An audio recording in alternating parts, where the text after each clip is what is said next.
estamos de volta com mais um Informe Ação, o telejornalismo interativo da sua TV. E começamos com a participação especial do Dr. Marcelo Bendac, uro-oncologista, que irá nos falar sobre câncer de próstata. Olá, doutor. Olá, Andréa, tudo bem? Qual a importância do câncer de próstata para os homens? A importância dele se baseia no fato de ser a doença maligna que atinge o homem em 25% das situações, ou seja, dos tumores malignos no ser humano masculino, 25% é constituído por câncer de próstata. Depois se seguem outros tipos de tumores, como de pulmão, de intestino grosso, de bexiga, mas o mais frequente tumor no homem maligno é o da próstata. E quais são as formas de diagnóstico? As formas diagnósticas são provavelmente bem conhecidas da população. É o exame que o urologista realiza, detecção através do toque retal e, na sequência, a solicitação do exame de PSA. Os dois juntos nos dão a ideia de que a doença possa ou não existir. Se isto ocorre, a definição será feita por uma biópsia. Qual o valor do PSA que indica câncer de próstata? PSA é apenas mais um índice de que quanto mais aumentado esteja, mais provável a presença dessa doença, do câncer. Mas PSA aumentado não é igual ao câncer e PSA baixo também não é igual à ausência do câncer. Logo, a interpretação dos resultados com as características clínicas e tamanho da próstata e idade do paciente são fundamentais, né? Com que idade recomenda-se fazer exames de prevenção? A Associação Europeia de Urologia recomenda uma avaliação básica aos 40 anos de idade e após isso, de acordo com alguns fatores, a sua frequência será menor ou maior. Logo, 40 anos é a idade recomendável atualmente. Quais são os fatores de risco? 3 fatores de risco básicos, sem discussão: a etnia, né, ou a origem étnica da pessoa, a idade, quanto mais idade, mais provável a presença do câncer, e também a hereditariedade, quer dizer, casos de câncer na família. Esses 3 são indiscutíveis, os outros todos os fatores ainda estão por ser confirmados através de estudos prospectivos. Qual a importância de um diagnóstico precoce? O diagnóstico precoce é fundamental porque quanto mais cedo se faça um diagnóstico de uma doença neoplásica maligna, maior a chance da cura dessa mesma doença. Então, esse é o ponto fundamental da medicina, principalmente da oncologia, é ter um diagnóstico logo que a doença se inicie. Doutor, como essa doença se desenvolve? Ela normalmente inicia com a perda da capacidade celular em parar de se multiplicar. Com essa perda, a célula vai se multiplicando, formatando uma estrutura cada vez maior, até que se faça então a presença de um nódulo, ou até mesmo do, como nós chamamos, uma palavra que não nos agrada, mas muitas vezes bem conhecida, que é um tumor, e isso pode eventualmente então ser palpado, né? Logo, quando nós temos a palpação positiva, ou seja, existe uma alteração ao toque, talvez a doença já não seja exatamente bem no seu início, né? Doutor, quais são as opções de tratamento? Opções de tratamento clássicas: cirurgia e radioterapia. Opções de tratamento menos utilizadas poderiam ser conduta de observação ativa, segmento ativo do paciente, pouco utilizada no nosso meio. E teríamos um grupo de tratamentos, vamos dizer assim, menos frequentemente utilizados, que seria a crioterapia, um estudo que está sendo realizado com terapia fotodinâmica também, é interessante, mas ainda muito inicial. E um tratamento que agora também se faz presente, talvez se aproximando dos tratamentos clássicos, a cirurgia e a radioterapia, que seria então a possibilidade nova de a ultrassonografia permitir também um tratamento com bons resultados, né? Gostaria que o senhor falasse para nós sobre essa nova tecnologia chamada HIFU. Tá. HIFU vem do inglês HIFU, é ultrassonografia focada de alta frequência e intensidade, e que quando focada, então, determinada a sua aplicação num determinado ponto do tecido prostático, vai permitir com que esse tecido seja eliminado. Se você aplica essa energia lado a lado, ponto a ponto, você pode, então, ao final de um procedimento de HIFU, eliminar, por exemplo, todo o tecido prostático. Se você eliminar o tecido prostático no qual estava presente a doença maligna, você eliminou também a doença maligna. Então, o princípio da atuação do HIFU é a ultrassonografia, de forma que não é uma energia radioativa, ela é uma energia ultrassônica. Poderíamos dizer que a eficácia seria a maior vantagem desse tratamento? A eficácia, ela pode ser boa. Eu acredito que nós tenhamos que ser sempre muito criteriosos na indicação.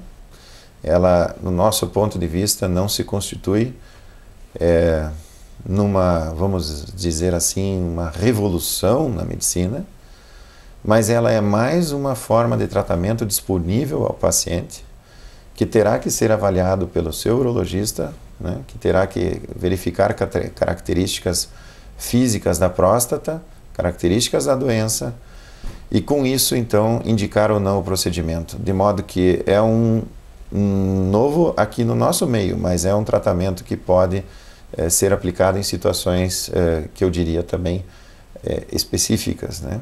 Não vamos classificá-la como sendo um método que elimina outros, ela é mais uma forma, né? Alguns dias atrás a imprensa até divulgou essa tecnologia com outras aplicações. Isso, foi num outro ambiente, fora de Curitiba, e na verdade aquele equipamento, segundo as informações que nós dispomos, é um equipamento que será inicialmente utilizado para doenças de útero e metástases, mas o equipamento que nós, vamos dizer assim, estamos colocando à disposição de nossa população e de nossos colegas, porque todos os colegas que desejarem poderão acompanhar o seu paciente e eventualmente tratá-los. Essa forma de tecnologia, equipamento, ela é direcionada especificamente para a doença da próstata. Desde quando ela vem sendo utilizada com essa finalidade? Aqui no Brasil fizemos o primeiro tratamento em 19 de janeiro deste ano, né? Temos alguns pacientes tratados e tivemos a felicidade de contar aí com uma publicação recente numa revista da Sociedade Brasileira de Urologia, para que se informe também de forma técnica os nossos colegas e possamos assim fazer o melhor papel, o melhor trabalho com relação à informação da população, né? Já é aplicada em outros países também? Ela é aplicada em outros países, muitos países, e essa técnica já é aplicada há mais de 10 anos, né, nestes países que começaram com o desenvolvimento dessa forma de tratamento.